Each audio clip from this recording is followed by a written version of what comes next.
یو بل ته چې ګوري بس نیولي چنګېداړ وي ښه دویم رایستي دومره ژبې په ولاړ وي دلته ورپسې خو د شیطان د دوی په غاړه وي نو لویې تنازع جوړې اشنا د بد عمله شي او هر کله چې دا ډولونه خپله کې درغلی شي توکې خو داسې و چې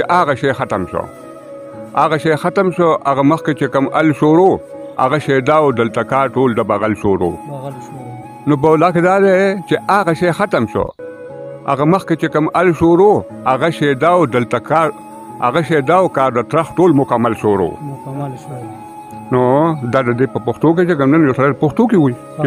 ګرانو مینوالو سلامونه مې واخلې ابرار نادان یم ادکه د ثوابۍ د اواز نه تاسو سره نیغ په نیغه بیا مخاطب شم تاسو چې زما څنګ کې بیا وینئ سندان صاحب را سره ناست دی ډېرو ملګرو بغل ټکي باندې اعتراض کړو نو ناست یو دي سره ستاسو دا وضاحت هم ورسره کوو سندان صاحب تا د پروګرام کې خرکلی او ستړی مه شئ ډېره مهرباني السلام علیکم دا راته ووایه سندان صاحب دا ډېرو ملګرو د بغل باندې دغه کړی چې دا هلپه صحیح نه دی نو دا زموږ د ثوابۍ ملګرو سره شریک تاسو ډېر شکریا ادا کوم او بغل باندې خلکو کې نه کتل هر چا یو خپل خیال دی او بغل چې کوم دی په لا کې چې کوم په پښتو کې چې کوم لکه هغه ته وایي ترخ ته وایي او په اردو کې چې کوم دی بغل کې لکه ترخ ته وایي نو دا د هر چا یو خپل خیال دی خو لکه هغه دور خو نه چا پخوانی کوم دور څوک یې پېژني نن سبا هر یو سړی پېژني چې دا که یو ماشوم ته ووایي نو هغه ته هم دا پته ده سندان صاحب داسې ملګري دي پکې زموږ د ثوابۍ چې کوم کتونکي دي هغوی وایي چې سندان صاحب 1975 نه شاعري کوي او دا اوس چې کوم پرمان کسکر راغلی نو د هغه الفاظونه دي لا ښکلي دي نو اوس چې پوه سړی بې پوه شي ناپوه ته خو مونږ لکه نه وایو مونږ پوه خلکو سره چې کوم نه مته دا ورته وایو پوه خلک پې پوهېږي ناپوه دی بېشک دا نه ګوري او چې کوم سړی د بغل ټکي باندې اعتراض کوي دلته سندان صاحب سره بالکل راتلی شي او ورته بالکل وضاحت کولی شي تاسو ته هم کو چې دا ما غلط لفظ نه استعمال کړی د اردو لفظ دی که نه دا بالکل د اردو لفظ دی او په پښتو کې دې معنی جوړېږي اردو کې خو داسې و چې هغه شی ختم شو هغه مخکې چې کوم ال شروع هغه شی دا و دلته کار ټول د بغل شروع نو په ولا کې دا دی چې هغه شی ختم شو هغه مخکې چې کوم ال شروع هغه شی دا و دلته کار د ترخ ټول مکمل شروع نو دا د دې په پښتو کې چې کوم نن یو سړی پښتو کې وایي سندان صاحب ډېره زیاته مننه او بیا د ټایم راکولو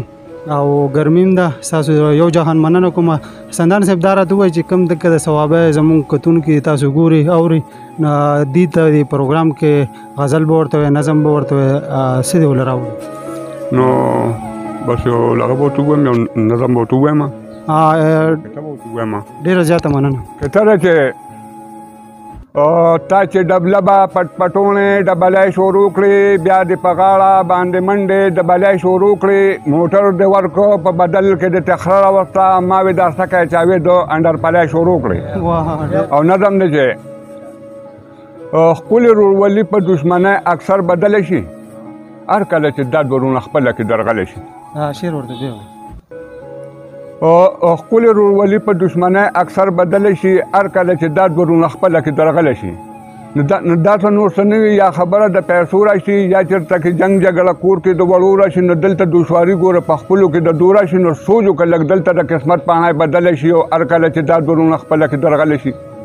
نو هېڅ نه وي په منځ کې په وړو خبرو شر کوي بد لګي په دې ګوره په یو بل چې نظر کوي او هسې ایسه بیسه بر د یو بل نه خطر کوي نو څنګه به خلک خلاص د جهالت د دې غوبله شي او هر کله چې دا ورونه خپله کې درغلی شي نو یو بل ته چې ګوري بس نیولي چنګېداړ وي ښه دویم رایستي دومره ژبې په ولاړ وي دلته ورپسې خو د شیطان د دوی په غاړه وي نو لویې تنازع جوړې اشنا د بد عمله شي او هر کله چې دا ورونه خپله کې درغلی شي حد دی سندان صاحب نو ناسه به شو جوړ شي یو بل خو وي چونډو باندې ولاړ وي ګاونډیان ورته چاپېره په کوټو باندې او یو بل ته دا وایي چې دا څو شو په دو باندې نو دلته مسلط ګوره شیطان په دغه ډله شي هر کله چې دا ورونه خپله کې درغلی شي نو دا به هسه سم چې دا سمیږي دیندارۍ سره دا په ښایسته لار کې د الله تابعدارۍ سره او ورسې خپل منزل ته هر یو کس په ښه خوارۍ سره او چا کې چې دا نه وي هغه پاتې د منزله شي نو هر کله چې دا ورونه خپله کې درغلی شي نو دا به هسه سم چې دا سمیږي دیندارۍ سره دا په ښایسته لار کې د الله تابعدارۍ سره دا به هسه سم چې دا سمیږي دیندارۍ سره دا په ښایسته لار کې د الله تابعدارۍ سره دلته کاټ کا لګو ها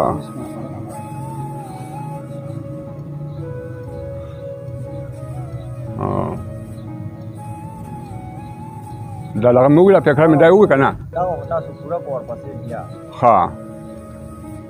نو مینه چې په چا کې د الله بل دا رد نه وي وای سرزمین په داسې خلکو کې غیرت نه وي ځکه بیا د دې خلکو په اس کې برکت نه وي نه خلک خو پاگل یا دی بتر دی د پاگل شي او هر کله چې دا درونه خپله کې درغلی شي نو مینه چې په چا کې د الله بل دا رد نه وي وای سرزمین په داسې خلکو کې غیرت نه وي ځکه بیا د دې خلکو په اس کې برکت نه وي نو خلک خو پاگل یا دی بتر دی د پاگل شي او هر کله چې دا درونه خپله کې درغلی شي تاسو ډېره شکریا ادا کوم او تاسو ډېره مهرباني او خاص کر د صحابه اواز والا ډېره مهرباني ګران کتونکو د سندان سپتا سره د نظم شریک ډېره مزه راکړه ماله او د اوګورے او خوخه کې شعر کې او د بل پروګرام پورې راکې اجازه د لوی الله پامان